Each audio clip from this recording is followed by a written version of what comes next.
Welcome to the Metal Bob Live Podcast. I'm your host, Metal Bob. Today's show is brought to you by Legend Picks and also artist Jeremiah Kalleck. You can find links to our sponsors and more at the Metal Bob Live website.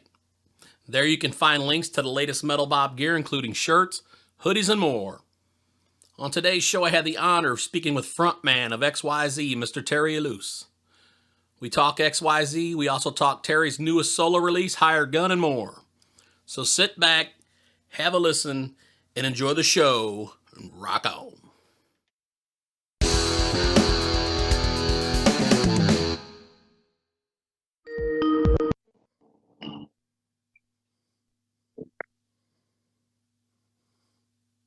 Hey, brother. Hello, Terry. How are you? Bob, how are you? How's everything? I'm doing great, man. I appreciate your time tonight. You're welcome. Thank you. I'm so sorry I'm late. I didn't realize it was 6. It was your time, Central Time, not Pacific Time. I apologize for that. Oh, no worries. No apologies necessary. I just appreciate, you're taking time out of your night to do this. So. No, that's all right. I'm very excited to be here. Thank you for having me. Absolutely. So what you got cooking right now, man? What you up to? Well, I've been. Let me get the CD. Hold on for a second. I have something new. Hold on. Here we go. I have I just released a new CD. Can you see it? Yes, the Hired Gun CD. Yes. In fact, I'd like to send you a copy if you want. Oh, it's got some good songs, really good songs I have written in the past for my good friend Glenn Bridger, Duane Morano, Steve Saludo, and there's some great players on this album. Marco Mendoza on bass, J.K. Northrop on guitar, of course Glenn Bridger, Duane Morano on guitar, so myself singing. Some great people here, great songs. So I'd like to send you a copy, in fact. Absolutely, I'd love one. So yeah, don't forget to at the end of the conversation, give me your address, and I'll have my assistant send you a couple of copies, maybe for you and your followers as well. I'll send you a few copies. Absolutely, I appreciate that, Terry. You're welcome, my friend. You're welcome. So I've been following you a long time, man. You're one of my favorite vocalists. You go back XYZ. I know you were born over in France. You want to tell us a little bit about your background and how you came over to the United States? Well, I long time ago, when I was a kid, I met a guy named Pat Fontaine, and basically I was the only rock singer in town in the town of Lyon, France, which is it's a big town, but not too many rock singers at the time. So I was the only one over there, and he asked me to join his band, and I said, well, I don't know about that. So, but at the time it was called XYZ, but it was just him and other people. So I said, all right, I'll do it, and I did the what do you call that? The songs. I was hired to sing 4 songs, and they went well. And then he said to me, would you like to go to Los Angeles? I have a record deal. I'm like, yeah, that sounds great. So I packed my bag, my guitar. I took $500 with me, which I thought was a lot of money back then, and which was not. And I arrived in Los Angeles, and there was no record deal. There was nobody. I mean, I was at the airport at LAX, and I'm like, where are the groupies? Where is the record company executive? Where is everything? He said, there's none. We're not signed. But if I would have told you the truth, you would probably never made it. Oh. So he lied to me, and all I saw is an old 1974 73 Chevy Nova, all beat up, with the window didn't roll up, and we went to a motel in Long Beach, and that was the beginning of XYZ in the U.S. So yeah, thanks to a lie, I ended up making it to the U.S. Yes, I guess it was a good fib then, right? Well, yeah, I mean, it was all right. We had a good run, and I'm grateful, and I'm very grateful, very, very grateful. Yeah, I know you've done you guys have reunited a few times and done some shows in the past. Is there anything, maybe in the future with XYZ? Well, we actually went to Denver to write a lot of songs. We have a studio over there. My drummer Joey owns a multi-million-dollar studio in Denver. It's an old-fashioned studio the way they used to have studios back in the 70s and 80s, with a huge control room and the SSL board and Neve mic pre. I think he's got 18 mic pre or whatever. I mean, he's just a phenomenal studio where bands like Fleetwood Mac and all those bands, John Denver, used to record there all the time. So he bought that studio, and it's basically catered to XYZ. So we went there. I went there, and I wrote a bunch of new songs. And we're debating on when. I mean, the bottom line is a little bit different than what we used to do in the past. It's not so heavy metal. It's still XYZ, just a little bit more mellow. Not that we're. No, I'm not. I still have the fire and everything. It's just a little bit different, And we're debating on how and when we're gonna release them. Okay. So we do have an album ready to go, but it's not gonna be your typical Inside Out album. So that is why we're hesitating. We're hesitating because we don't want to piss off people, but by the same token, we want to continue writing. It's just basically a continuation of, as an artist, you have to evolve. As an artist, you have to evolve, you have to grow. You can't repeat yourself over and over again. I know some people like to do that, and I respect that. It's just I don't like to do that. I like to what I do today is not what I will do tomorrow. It's the way it is. It doesn't mean I don't spit on the past, never. I'm actually very proud of what I've done and grateful. It's just a little bit different. So we're hesitating. We'll see. We'll see. Pat and I are talking about releasing the tracks. We'll see. It's just basically a continuation. If you think of a band like the Goo Goo Dolls, where they had their in fact, we used to tour with them. We used to be on the same label. So the very first time they used to tour, they would do rock or kind of punkish, things in the early days on Metal Blade. And then they released an album that was a little bit different, and the album went huge, They brought strings and acoustic songs and everything. So it's still the Goo Goo Dolls, still it's Johnny singing, but a little bit different. So it's basically where we are at the moment. Right. So we have songs, we have things, and if people want to hear the old XYZ kind of vibe, then I'm just about to release an album with Jake and Northrop on guitar, whom I've collaborated with so many times. Jake and Northrop on guitar and Paul Monroe on drums from XYZ originally. Okay. So I will do an album. I'm doing it actually. That is much closer to XYZ as far as the balls and the songs and the vibe, because I love the past also. I'm not alienating the past. I decided to do different things the same way I did the flamenco album, the Latin album that I released a few years ago called Gypsy Dreams. I'm not afraid to think outside the box and do different things. I have a new album coming out with Fabrizio Grossi as a producer, and it's a little bit more 70s, in fact. 70s rock, more like Humble Pie, early Whitesnake. Eric Ragno's playing keys on it.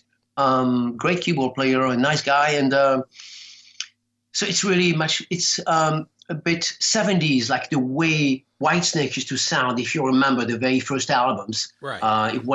We went back to that vibe, Humble Pie, with Steve Marriott, kind of free, like when Paul Rodgers used to be in the band Free. So we went to that, which is basically one bass, really good bass player, Fabrizio on bass, and great guitars and drums, and just not much of a production, just like really raw. 1, 2, 3, I have that coming up on Frontiers in a few months. I think as an artist, you have to think outside the box. You can't just do over and over the same thing. If that's what you want to do, by the way, I will respect you. It's not what I like to do. Absolutely. I understand that too. And, well, it's just like, let's say I was 16 years old again. Okay. There was a lot of things that I listen to now that I would have never thought of listening to when I was 16. So we as an audience, we evolve too. Bob, give me one example. Who? Oh man, I listen to tons of Jim Croce now, different things like that. When I would have never thought of listening to Jim Croce when I was 16 years old. I was listening to XYZ, Motley Crue, all them bands. And now I'm listening to Jim Croce. I'm listening to his son AJ. I love Colin Hay, Men at Work, all that different stuff that I'd never listened to 30 years ago. Well, because I think nowadays it's easier we're more exposed to different style, and we're not, and the world is becoming much more, how can I say, cosmopolitan in a way, the music as well. And I think it's okay to listen to different things. Honestly, I never liked a certain style of music. I never listened to when I was younger, just like you. I used to be a metalhead all the way to the point. I was before that I used to do like other kind of music, but I used to love Judas Priest, one of my favorite bands. No way I would listen to Enya, sail away, sail away. You know what I mean? Right. Well, I listened to the song the other day. I'm like, wow, what a great song. What a great voice she's got. Wow, what amazing, And the other day I listened to Bonnie Raitt. I'm like, oh my God, what a great singer she is, Bonnie Raitt. So back then I would have closed myself to another genre of music. Now I'm much more open. And I think maybe because we're getting older and there's nothing wrong with that. It's just the way it is. Yeah. Before we used to just like potatoes. Now we like fish as well. Yeah. And it's not necessarily that we didn't like it. We didn't know we liked it because we never gave it a chance. That's right. That's right. That's right. But as much as I still love the old stuff and I listen to it all the time, I tend to turn to more singer-songwriter type stuff now the older I get. It just depends on the mood. It just depends on the mood. Well, at least you're okay. At least, Robert, you're aware of it, and at least you do not deny either genre of music. I think it's wrong when you deny a different type of music just because you're only one way. I'm only one way. Yeah, it's true. There's only one way to rock, as Sammy used to say, which is this way, and I agree. But there's not only one style of music. And it doesn't mean you want to spit on what you've done. Never spit on what you've done and be very proud of what you've done. Just accept other genre of music. There's so many great artists out there that are not afraid to. David Bowie, for example, we do different things. And Zeppelin. Oh my God! Here's the biggest example. Zeppelin started with a communication breakdown, which is very raw and then they evolve into Kashmir and Presence on those beautiful songs, albums. So I think as an artist, you have to open your mind. And just like the Beatles, they started with "Love Me," and then they went into something completely different. So I think it's important to open our minds, not close our minds, and never spit on the past. Absolutely. And I've been following tons of your videos on YouTube and stuff that you've posted. And one recently that I somehow had missed through everything was the Keith Whitley tune. Oh, man, I just really love your rendition of that, man. Would you tell me what made you choose that song? Beautiful lyrics. First of all, reminding me of someone, that's for sure. And I'm like, oh, it's a beautiful lyrics. I remember that song, Don't close your eyes, let it be me. Don't pretend it's him in some fantasy. Darling, just one, it's just a little. I mean, dude, those lyrics are beautiful, man. Yes, it's so simple. He was an amazing songwriter. Believe it or not, I grew up. When I came to the United States, I used to listen to a lot of country music because Pat from XYZ is a huge country music fan. It's funny about that. I'm not talking about the country music nowadays. I'm not too crazy about it. It's a little bit too whatever. But I love the old Johnny Cash and all that stuff, and great lyricist. And Keith was a great lyricist, the melodies were so brilliant. I mean, simple. And the lyrics were just they would touch you right here. So, yeah, I did another song by George Strait. Did you hear it? Yes, I did. Actually, I listened to that earlier today. Yeah, Yeah. I You was. see, Robert, Yeah. as an artist, don't be afraid to do other things. Now, what's funny, because when I released that, I said, I'm going to do a song by Keith. And I was expecting people to say, what the heck? Well, actually, it was the other way around. I got tons of messages. People say, can I have a copy of that song? I'm like, well, I never recorded it. It was just live thing, just like that. But now I'm actually going in studio in a few weeks, and I'm going to record it with some Nashville guy, because somebody from Nashville said, hey, your version, you should record it and do something with it. I'm like, nah, who the heck? I'm French. Who the heck wants to hear a French man sing a cowboy song with a cowboy hat? I don't even have a horse. And people say, don't worry about it, just do it. So I'm like, you know what? I'm going to do it. I'm going to do it for myself and maybe for you, for some of your fans. And hopefully you people will like it. Yeah, I'm pretty stoked now, because that was going to be my next question. Where you going to record that song? So yeah, I'm pretty stoked. Oh yeah, that, and there's another song by a band called Nickel Creek.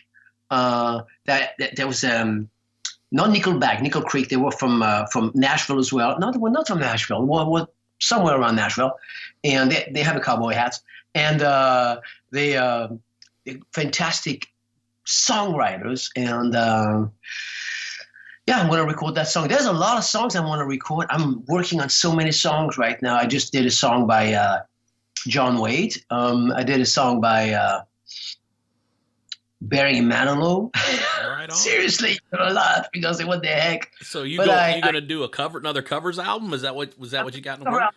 Much more blues and much more. I don't know. I took chances. I said, you know what? I'm gonna do what I like to do. I went back to the songs I like.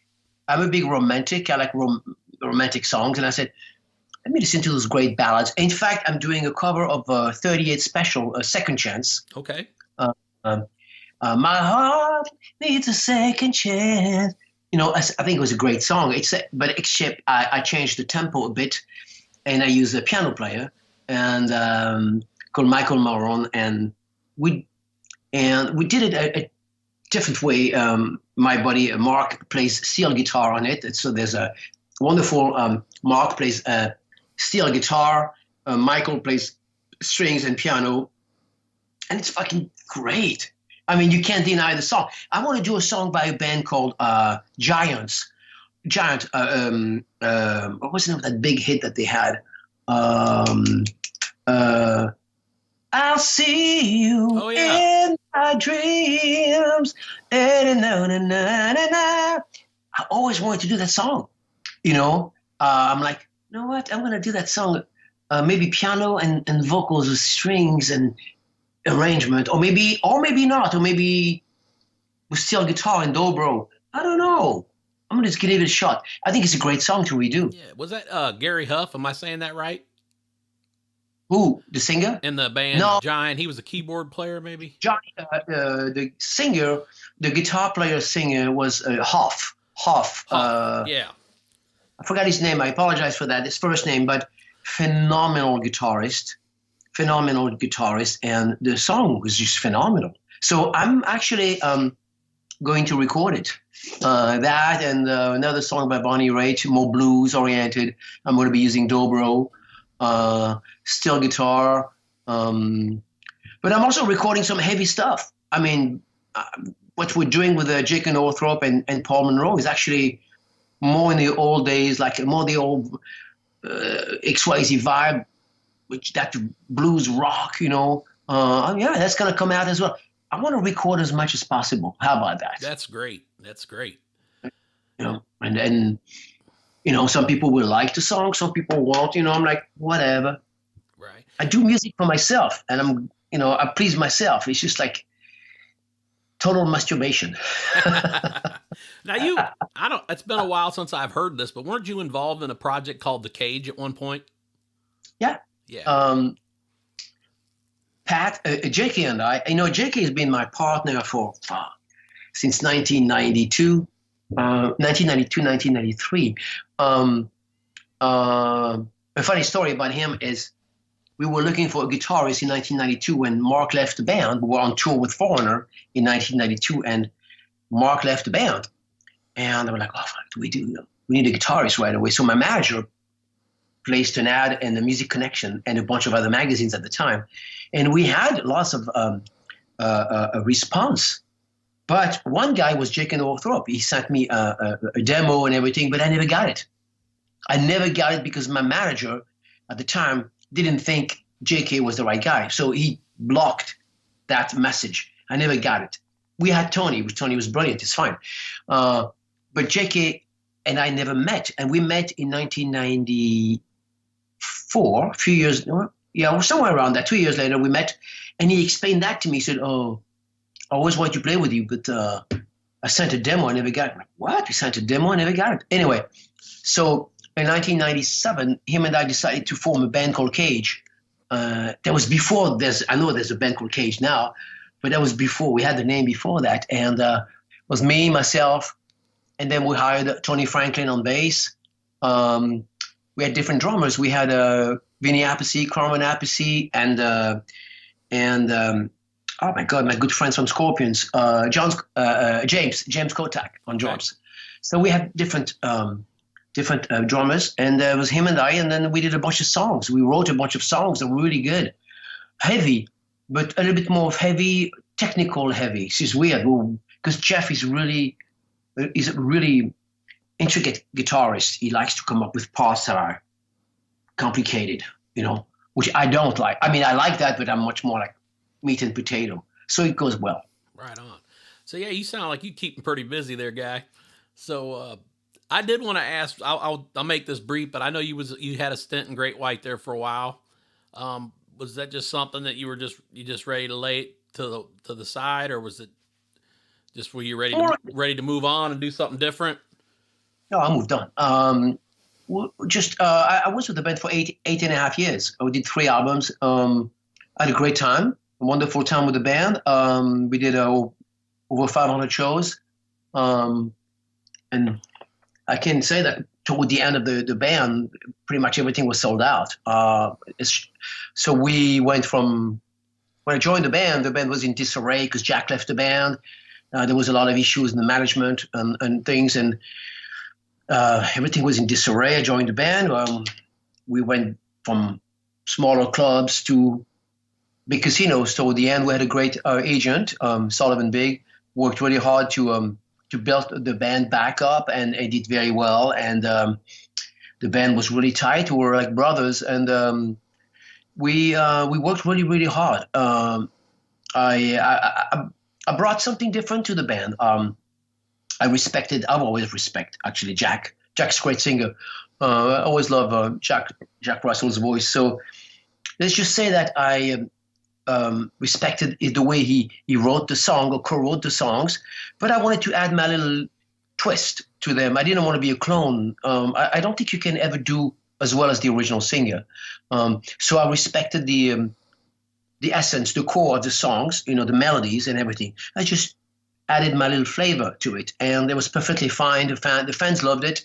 Jack loved it. Even Jack said to me, "I'm glad you did that. Actually, you didn't want to be like me. It doesn't make any sense. There's only one Jack Russell, and there's only one Terry Ilous." So the bottom line is, him and I respect each other very much so, and in fact, we're friends. So we've done the show together. It's just there's no hard feelings at all. I never stole his show. He was gone. Somebody said, "Can you replace him?" I'm like, "Sure." I don't know if I can do what he did, but I will respect the songs and do them and sing the song properly and respect the fans. But I will sing the things my way. I would not do exactly like what he did, except certain melodies, key signatures needed to be there. And we had a great time for 8 years. And then toward the last 6 months, I decided to release an album called Gypsy Dreams, which is a little bit different from Great White, of course. And I think that pissed off somebody in the band that I was doing other things because I guess they were not used to that. They were used to maybe one band and that's it. And I totally respect that. By the way, I have no problem with that, but I'm a very prolific songwriter. I've written over 600 songs in my life. Many of them I've played in film and TV. So I'm a very prolific songwriter. And I don't say that in a pretentious way because some of the songs are terrible. But I say I like to write. So when I did the Gypsy Dreams album, I believe it must have pissed off a lot of people in the camp. I heard some people were very upset about that, which I don't understand because as an artist, you have to expand all the time. And I never meant to hurt anyone. I never meant to. Anyway, so that pissed off somebody in the band, which I'm not going to name whom. And I got fired. One day I received an email saying, after a successful show, sold out shows everywhere, we hugged each other on Saturday night. Love you, brother. Love you, brother. See you next week. See you next week. And on Monday morning, I received an email saying, thanks for your service, but you're fired. That was it. So last time I talked to anybody in the band, last time I received an email. No, I did receive an email not so long ago when my dad passed away. Bridget Kendall sent me a nice message. It was very nice of her. But other than that, no, that was it. Just good luck to you. You're a great singer and you have no problem finding another band. I moved on. I mean, the bottom line is I respect them. I did what I did with them. I did 3 albums. I loved the fans. I did my best. And you know, they did to me what they did to Jack, you know, which is, see ya. I have no hard feelings. You know, it was a great time in my life, but they moved on and I moved on to different things, better and different things. I wish them the very best. And I'm not sure what they're up to these days. I don't follow the band at all. But you know, good luck to them. No hard feelings at all. Right. Well, I appreciate that. I wasn't sure, you know, what had happened. I just knew that you weren't in the band. I never heard anything. I appreciate you clearing that up for me. Just an email saying you're fired. That's all. Yeah. Not even a hey brother, we love you. You know, you've been great for 8.5 years. You wrote 2 great albums. I wrote music and lyrics, by the way. Let's face that. Music and lyrics. And they say, we love you, brother, for all the 500 shows and everything. No, it was just like, you're fired. Have a nice life. Really? I mean, after 8.5 years, can you just do better than that? I mean, like maybe just like, love you, brother. Give me a big hug. That would have been fine. But life goes on, and I don't wish him anything negative at all. Just, you know, why? What should I? I mean, I had a great time, and it was a great experience. That's all. Well, thank you. So yeah, and going back to your father, I'm really sorry to hear that. I know that I was trying to get you on the show then, and I, you know, from your agent had let me know that your father had passed, and I just wanted to pass that on. That I'm sorry for your loss. Thank you. He passed of COVID. Actually, he died of COVID-19. He had last time I saw my dad on Zoom, via Zoom, my sister said, well, this is Dad, and he was breathing through a mask. And my last words to him was, I thank you for raising me right, and I love you very much. And he just moved his finger like this. I said, Dad, can you hear me? He just did this. And then a few hours later, he was dead. I mean, he just, you know, it's difficult, but there's nothing I can do. I could not even attend the funeral because we were on lockdown. In France, was on lockdown. So, you know, as I always say, life goes on for the living. Yes, it does. So when can we expect this new covers album with this Keith Whitley tune? Is there a release date? My buddy Mark, I hope he's going to listen to Mark. He did a great job on steel guitar, by the way. Mark just sent me some files the other day. I think I'm pretty much done with. I don't know if it's going to become an LP or full album. If it's a full album, then I need 2 more songs. If not, then I'm ready to go. The songs are already mastered. Everything's ready to go. I just need to decide if I'm going to release it myself or if I'm going to go through a label. If I go through a label, which I've been in touch with a few people, then, you know, there's negotiations, money, and because I did everything, I paid for everything. And I was grateful and blessed to be able to work with some great musicians. So, well, we'll see. I mean, it should happen within a couple of months, I would say. All right. But the Frontiers album is probably going to happen around July, I would assume, yeah. Good deal. That's good to hear. So, it's rock. It's really rocking. Would you, while I got you on here, can you tell everybody where they can find you? On Instagram or Facebook or on the web? Where can we find you at? Well, I think it's important for people to go on YouTube. YouTube is a huge tool these days. I do spend a lot of time on YouTube looking at other people's videos and listening to music and everything. So you can find me on YouTube, of course, and please join my YouTube page. It's Terry Ilous TV. It's pretty simple. So they can find me on YouTube. They can find me on Facebook, Terry Ilous, basically. They can find me on Instagram, Terry Ilous, basically. It's pretty simple, I think you and I come from a different generation, okay? And sometimes we don't always do good with Instagram and all these things, YouTube, like, TikTok or that new technology, Right.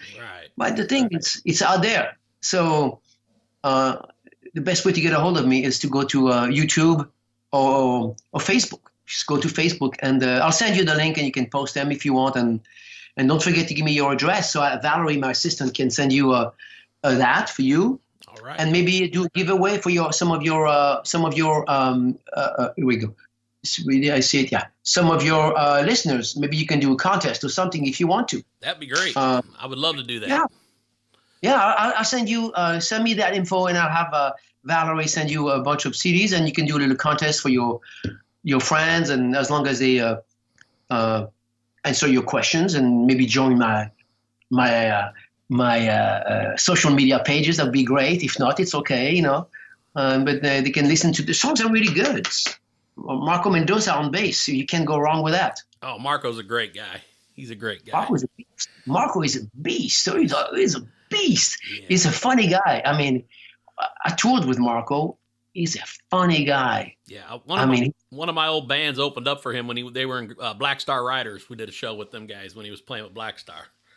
And Marco's a beast on stage, man. I remember I was in Italy, and I did a tour with him. It was Akmai Noor on drums, Marco Mendoza on bass, Steve Saludo on guitar, and myself singing. And we went to Italy. We had a sold-out tour.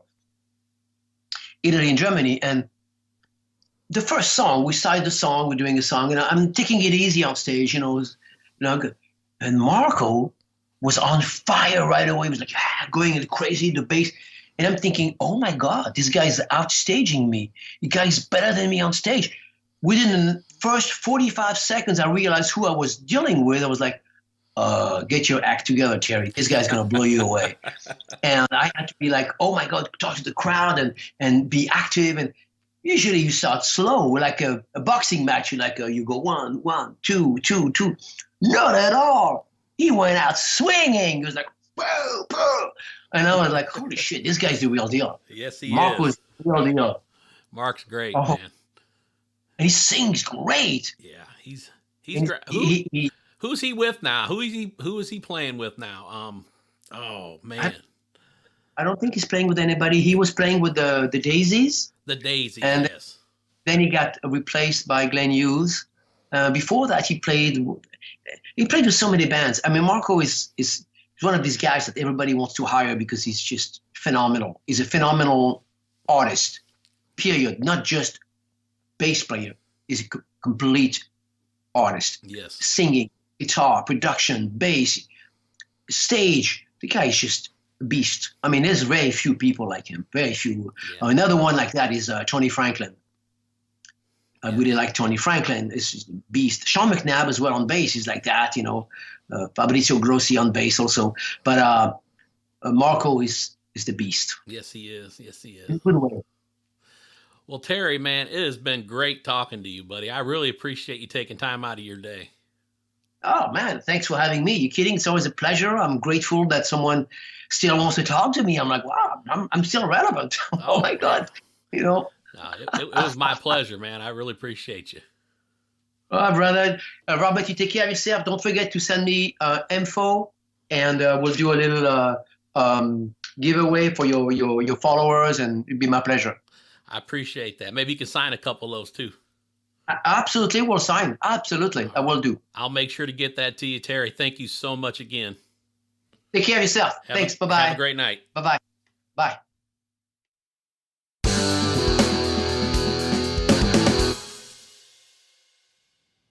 That concludes today's episode of the Metal Bob Live podcast.